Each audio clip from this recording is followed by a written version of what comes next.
Hey, how do you feel about some high rarity cards, or maybe some foreign ones, or maybe be ahead of the game with others by preparing for future set releases with very quick shipping? Check out EJ Gaming and use code British5 on checkout for 5% off on all your orders. Link in the description.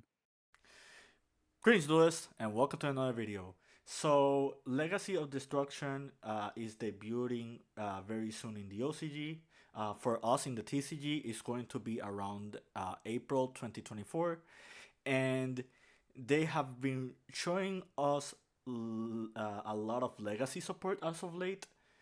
And one of the legacy supporting themes that they showed was Lightsworns. I kind of wanted to talk about Lightsworn specifically because this is a very, very notorious archetype that has done very significantly well over the years. The archetype and the archetype theme, or the hybrids involving these cards, have adapted and evolved over time, and we've received a somewhat level of competitiveness when it comes to Lightsworn throughout a couple of years in history. And with the level of support that we have with these cards being shown on the screen, I can pretty much tell that Konami just wants Lightsworns to have another format. And I really think that we have a really strong chance for another potential tier 1 deck, depending on what happens in the format, and like how the other addressments Konami makes with the decks that are currently dominating in the room at the moment. So what I'm going to do is quickly explain these 5 new cards. Then I'm going to explain Lightsworns as a theme, and then I'm going to explain like how do these cards going to help up Lightsworns with power creep, because it has been a while since we've seen Lightsworns doing anything like remotely playable. And pretty much when it comes to like this theme, Konami pretty much has a goal of like making sure that the cards that have been printed that become legacy support really just like outshines and outweighs the level and potential of other cards we have in the format. But yeah, without further ado, let's begin. So we have 2 main deck monsters, 2 extra deck monsters, and 1 trap card. I'm going to start with the first one. This is Dragon of Lightsworn. Essentially, what this card does is if you have a Lightsworn in your graveyard, you can special summon this. Upon special summon, you can add a dragon with 3k attack, 26 defense. So the only 2 targets for that are Judgment Dragon and Punishment Dragon. Let's see if we can find it. And here it is. So these are the 2 dragons that you can add with the Dragon of Lightsworn. If you notice, Dragon of Lightsworn has half the level and half the stats of each dragon. Continuing with the theme, if this card, basically this card is an extender, but it also gets you to these dragons. And as you will see later, like the Lightsworn theme pretty much revolves around like trying to summon these dragons. Now let's go to a fusion monster, Enlightenment Dragon. Enlightenment Dragon pretty much as fusion material asks for these 2. And the way it works is you need to banish 1 from the field and 1 from the graveyard to special summon it. As a quick effect, you can pay 2000 life points, banish all other cards in the field and in the graveyards. Okay? During the end phase, you can send the top 4 cards from your deck to the graveyard. That's during either player's end phase. Take note. Last effect, if this card is destroyed by your opponent, you can add each of your banished dragons up into your hand, and then you can special summon both, ignoring their summoning conditions. So this monster is really, really strong. Like, having a nuke for your entire graveyard is pretty much a blowout against a lot of archetypes. Like right now, Fire King's tier elements, Unchained, Labyrinth are all top tier strategies at the moment, and they all have resources that are revolved in the graveyard. So, like, just having one monster that can deal with all of that uh, is really potential. The Fire King structure deck just came out. Another theme that also is heavy around the graveyard. You also have decks like Infernoids and Ritual Beast that will be getting more support later on in the future, which are both archetypes that really have like a lot of tools that are in the graveyard. Ritual Beast way less so than Infernoids, but you understand where I'm coming from this. Also, triggering upon destruction is not a really big deal. Like, we do have non-targeting, non-destruction removal in the game. However, the more common themes in the game that are doing well as of late do involve destruction. We're looking mainly at Unchained and Fire Kings and Rescue Ace at this venture. So just having a floating effect that can punish them, no pun intended, from destroying this card is already really really strong as a boss monster. It pretty much forces your opponent to like find unorthodox ways to getting rid of it while also playing around this quick effect. Uh, the next monster we have is Minerva, the Lightsworn Athena. If you guys remember well, around 2015, we had another version of Minerva, which is the XYZ monster. But this one is a synchro, meaning that you will be utilizing tuners more than not. Upon synchro summon, you can send line source for different types from the deck to your graveyard up to a number of different Lightsworn monsters used for the materials it's summoned. Basically, for example, if you end up using Wise and like the Dragon of the Lightsworn, you can neither send a dragon nor a fiend, but you can send any other Lightsworn type as long as they're different. So this is already really strong. This gives you the ability of just tutoring other Lightsworns immediately. Like, for example, Minerva, this is a spellcaster. Celestia, which is a fairy. You have Arcus, that's a beast warrior. You have also Wolf and Felice that are also beast warriors. Just to give you another example, you have Raiden, that's a warrior. So you have the ability to just tutor to the graveyard other Lightsworns. And then Lightsworn monsters cannot be banished by card effects. The main reason this effect is here is for you to be protected from Enlightenment Dragon. But this does come up in other scenarios. One really, really good scenario that I can think of at the top of my head is if you're under Dimension Shifter. Basically, if you're under Dimension Shifter, any form of removal that your opponent tries to make for your monsters will probably not work because they cannot be banished.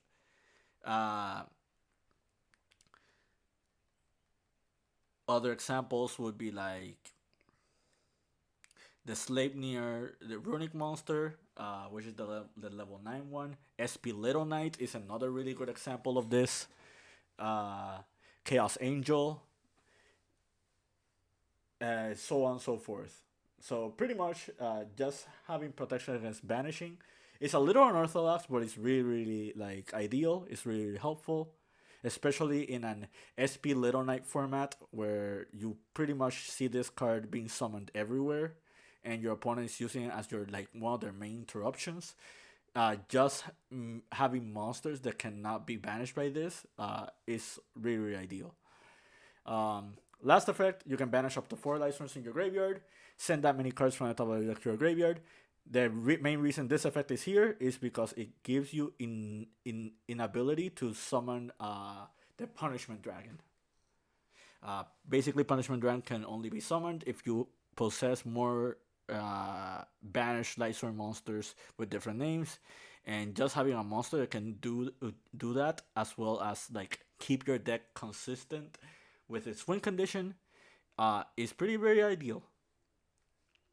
Now let's go with the last two cards. The first one is Wise. Uh, for those who are bringing this up, because I know a lot of people are bringing this up, this is Snow, the Unlight of Dark World. And if you see the artwork of Dark World Puppeteer, which did come up in the structure deck, you pretty much have an idea of what's happening here. Basically, Snow is wearing Raiko's cloak and is now part of the Lightsworns. So first effect, you can place one of the Lightsworn card from your hand to the top of your deck, then special summon this card from your hand, then send the top two cards from your deck to your graveyard. The reason this effect is really strong is because one issue that Lightsworns always had is just you breaking with the Lightsworn monsters that you want in your graveyard, like for example the wolves and the Felices. So having a way to just put them from your hand on the top of your deck and just use them as resources is already really ideal. This is a tuner, so it gives you the ability of just making Minerva outright with those monsters. Now for the other effect, if this card is sent from the deck to your graveyard, you can target one Lightsworn monster in your graveyard, except the Vice, and use special summon it. You can only use each effect once per turn. So essentially what this means is that this card is an extender both in the hand and if it's milled. And it's level 4, which is really, really strong because it enables Minerva and it enables the new Minerva. Now let's go talk about the last card, the Lightsworn Aegis. So Lightsworn Aegis reads, target face of cards your opponent controls up to the number of Lightsworns you control, negate their effects. If this card is sent from the deck to your graveyard, you can set it. You can only use each effect once per turn. So the purpose of this card is pretty much give you a level of interruption in your end board with all your Lightsworn cards. One really notorious thing Lightsworn is known for is from like enabling tutorage for your monsters, but the Lightsworn monsters themselves do not form a level of interruption against your opponent. And you pretty much have to rely on like other tools in order to make that possible. And this is just one card that can do that very, very well. Just having the level of negation that can negate multiple cards, and you can do it from the perspective of like negating not just monsters but just spell and traps or anything like in general, is already really strong as a card. And just having the ability of setting it is also really strong because it gives you the ability of just tutoring the card if many instances in the game. Now that you know about all the new Lightsworn cards, let's talk about Lightsworn's history. So Lightsworn debuted in 2008, and the first strategy that was done with Lightsworn is pretty much as a beatdown strategy. This was the way the deck was played in 2009, which is literally after Teledad format and into the Synchro Cat era, meaning that it pretty much had the contention of facing Dark Strike Fighter Blackwings, DSF, Blackwings, and other example of other decks like the Synchro Cat deck. Essentially, the way you would play the deck is you try to push through your opponent's board with summoning Celestia, and you pretty much try to rely on milling Necrogardener and having Honest in your hand as your main form of defense. You also have Threatening Roar as your other defensive card. This is the reason why Lightsworn Aegis is kind of important now, because the way Lightsworn was played back then, you really did not have defensive cards. Crush card was still legal and it was pre-errated, so it was really, really strong, especially since you had monsters like Necrogardener and Plague Spreader that pretty much just tutored the ability of Crush card on its own. A really strong card in this deck was Beckoning Light, because essentially you would end up milling all your monsters, and Beckoning Light making it so you can grab all the Lightsworn monsters that you needed back to your hand, or worst case scenario, Judgment Dragon.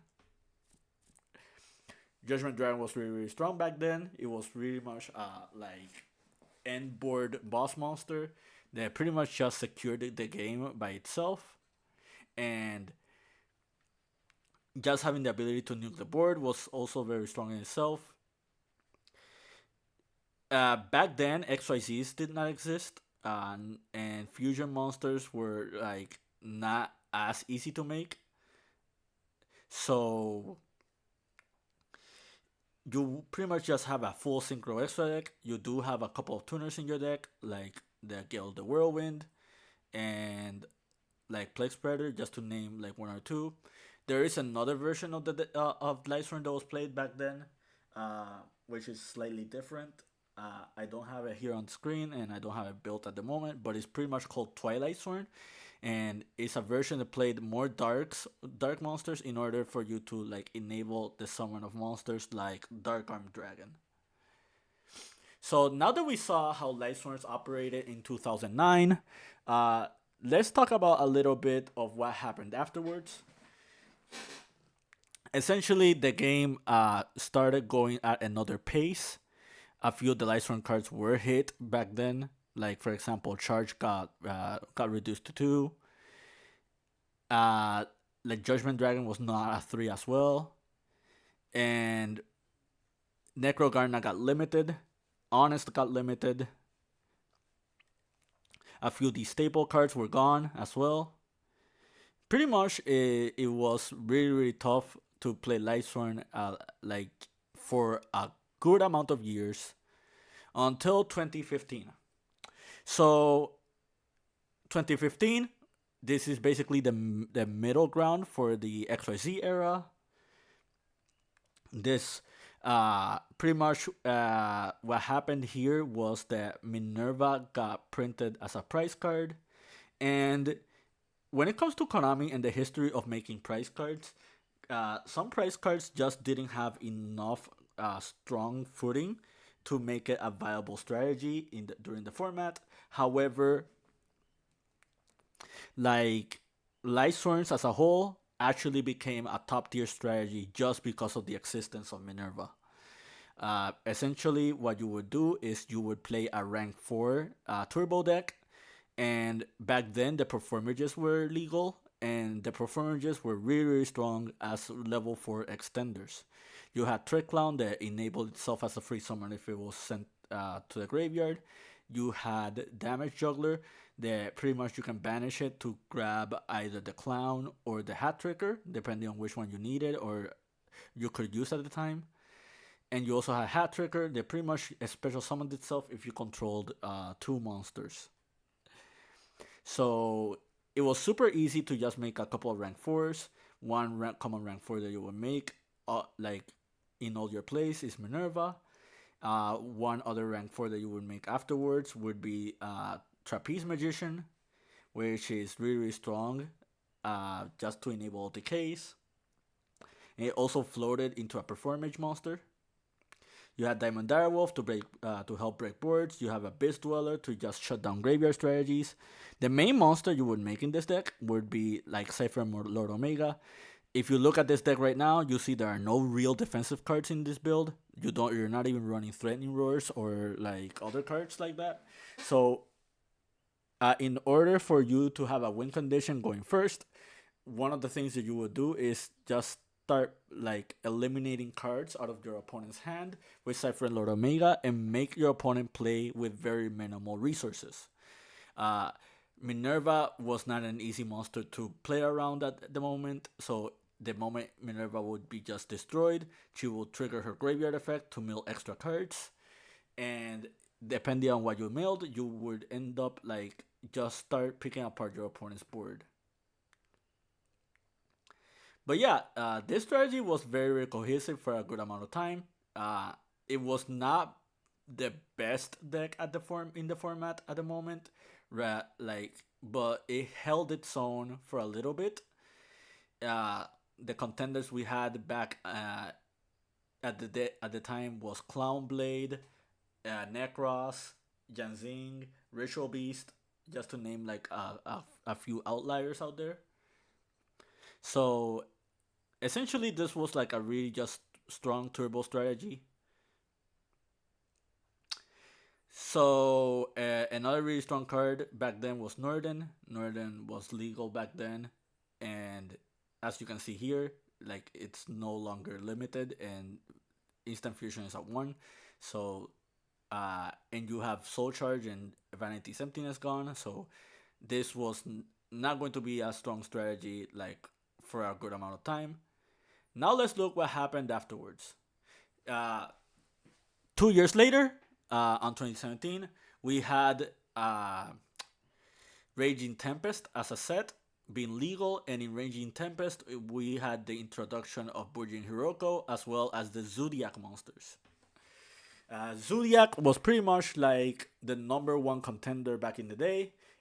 If the most successful deck like out there was going to be either Zodiac or a Zodiac hybrid. And this was essentially one of the hybrids that was made back then. Uh, and a really strong card that enabled this strategy was that Grasslook Screener. This card quickly got limited after a little bit, but essentially the way this deck would work is you would use grass to just mill the surplus of cards against your opponent, and you just start using your defensive cards from your graveyard, the number one defensive card being Fairy Tale Snow. So Fairy Tale Snow became legal in the Dark Illusion, which was in 2016, and 1 year afterwards, it just became a really, really strong enabler for Lightsworn or mill strategies as a whole. You also had Orpheus Scorpio and Lonefire Blossom as monsters you will tutor, and these monsters essentially will get you to MX Saber Invoker, which would get you to Zodiac Rapier, which then will get you to Broad Bull, Trident, Tiger Mortar, and Shekanine, which then would enable you to get to Bujinte Kagosuchi, and the only effect that you need to know about Bujinte Kagosuchi is this one right here. I'll let you read it. If you've seen my Luna Light tournament deck in this channel, which is one of the first deck profiles I've ever made on this channel, you essentially should know about this card and why this strategy was very viable back then. Also, Milling Wolf enabled you to make the Bujin as well. You also had the Brilliant Fusion package, which was a very, very strong engine back in late 2015 as well as in 2016. Essentially what you do is you like make Seraphinite, and the monster you will send are Lazuli and Hiroko, and then Hiroko will grab itself back to your hand, and Hiroko made it so you can transform the Kagusuchi into Amaterasu, meaning that some of the cards that you end up milling to your graveyard, you just grab them back from your graveyard and you just enable combo extension or recursion. Omega was still your main win condition back then because it was still a more than one copy, and it was super easy to make in this deck. So a little bit afterwards, we have 2018. So the fundamental understanding of Lightsworn as a strategy did not change. Essentially, you would still mill to Fairy Tale Snow. You will still try to use recursion from your graveyard. The main difference here is that the Zodiac monsters are gone, and you're still relying on Grass and Soul Charge as like one of your blowouts. And one thing that we also had is like the ability of using Giant Rex, using Thousand Blades, and using other monsters. It just enabled you into your other defensive cards. The number one outlier for this deck, and the reason this strategy was viable, is Curious the Lightsworn Dominion. So this was essentially a Master Rule 4 format, meaning that extra deck monsters outside of Set from Lord Omega had no way of getting themselves out of the extra monster zone, and if you wanted to play with more monsters from the extra deck, you essentially needed to link summon first, and the main link monsters that you would go to were Mrs. Radiant as well as Curious. The way Curious was made in this deck was with either 3 Earths or 3 Light monsters. If you see this deck, you see that we have a lot of different Earth monsters like Mizuki, Rex, Goblinberg, Thousand Blades, and you also had a different surplus of light monsters like Raiden, Wolf, Trick Clown, Photon Thrasher, Minerva as well, just to name a few examples. But pretty much the core fundamental understanding of the deck did not change. The main monster you would mill with Curious, the Lightsworn Dominion, would be Fairytale Snow.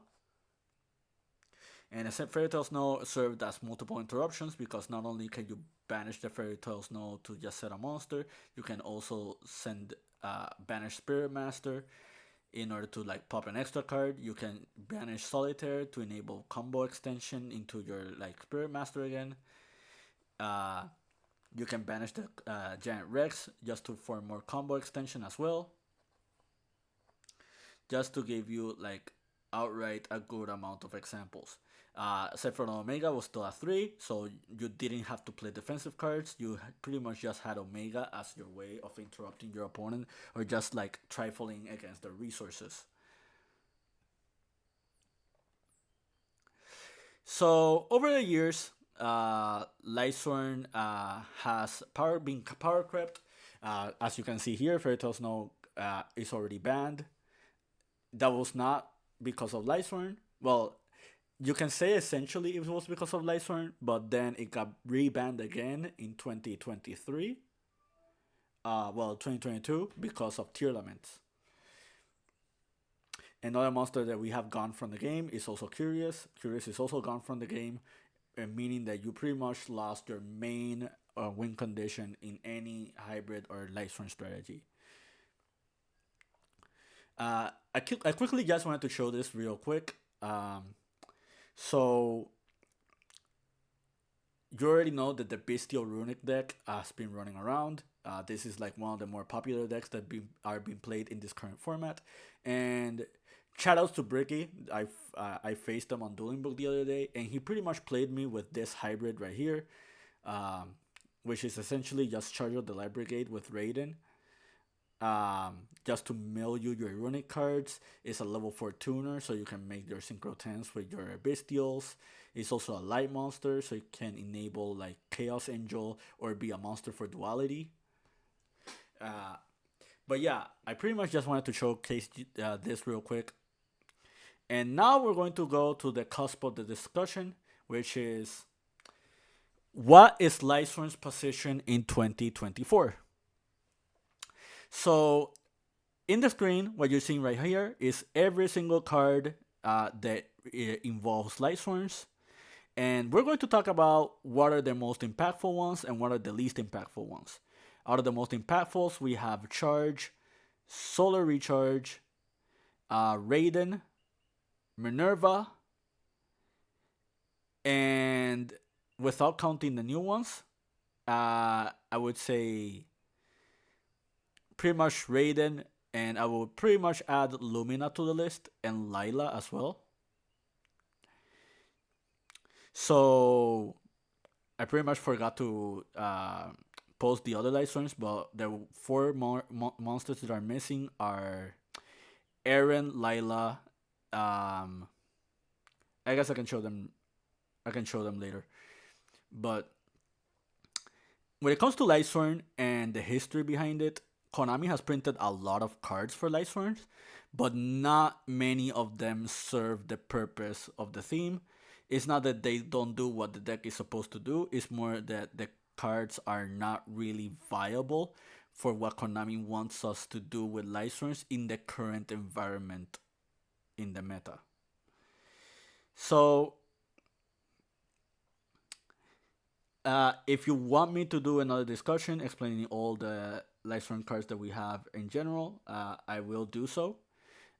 We are pressed for time, and this is already 30 minutes in it, so I'm not going to explain too much in depth a lot of the Lightsworn cards, but the fact that we have pretty much like over 40 cards in the Lightsworn theme, and the deck is not doing a lot at the moment, kind of tells you that Konami is very, very, very serious when it comes to the deck and its new support.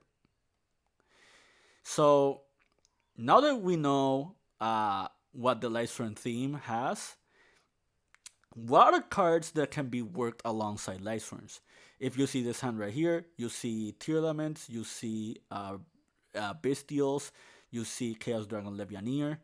Uh, when it comes to Lightsworn, you just have to think like in the scope of cards that can be milled. Like if you have an engine of cards that are good in the graveyard, then you pretty much have a way to like play Lightsworns as a concept. Like you have the Horus cards, for example. You have the Chaos cards. Chaos Dragon was another strategy back in 2012 that was using Lightsworn as an engine. You have Tearlaments, which is to this day the best mill deck in history, or pretty much arguably the best deck in history at the moment. So like just having them as potential enablers for your Lightsworn theme is also something that you can do. Unless Konami actually hits Bestials again, I think Bestials are pretty susceptible to power creep. Like they are very, very strong in like any deck that involves light and dark monsters, especially in a deck that you are milling cards. One monster you're seeing right here is Starday Seyfert. Starday Seyfert is pretty cool in this deck because it gives you the ability to recur back Judgment Dragon or Punishment Dragon in the off chance that you mill them both. And I will showcase you a replay just showing you that example. It also grabs you back your Bestials. Another card that you can do, you can play here is A Hero Lives, as well as Prisma. The reason you can do this is because you can reveal the Alignment Dragon with the Prisma effect, and you can essentially turn Prisma into one of the dragons by just sending that dragon to the graveyard, and essentially this serves as half of the fusion material, or the banished material rather, for the Alignment Dragon. So when it comes to this deck, like the possibilities are almost endless. Now what I'm gonna do is I'm going to show you a replay, and that replay is just going to show you like a lot of cool tricks that you can do with the strategy. One thing to take note is when it comes to Lightsworn, milling cards is going to be very arbitrary. So a lot of the combos that you're going to see are going to be very RNG. Like there's now going to be a real like possible solution of every single M board that you can make with this deck. Shoutouts to Master Dinnerflax. I will post his video in the description. He did a combo guide showing like all the new Lightsworn cards and the potential behind all of them to do a full combo without any card being milled. So if you are ever curious on like showing off like what can you do with this strategy without like involving like variance, I can pretty much do so if it see fits. But yeah, how do I rate this support for Lightsworn? I think this support is phenomenal. I think Lightsworns have a very promising future for the format. Depending on what the other archetypes we get for Legacy of Destruction and what happens until that set comes out, because it is a couple of months from now. I pretty much think that any deck that involves Lightsworn as a hybrid has a really strong chance for the 2024 national season. So if you want to practice for nationals in 2024, I really highly suggest you either start practicing Lightsworns or practice against Lightsworn as a strategy, because I really do feel like this is going to be an archetype that is going to be showing their heads and in the future. But until then, that's it from me. Hope you found this video informative to your liking. Until then, keep practicing and keep dueling.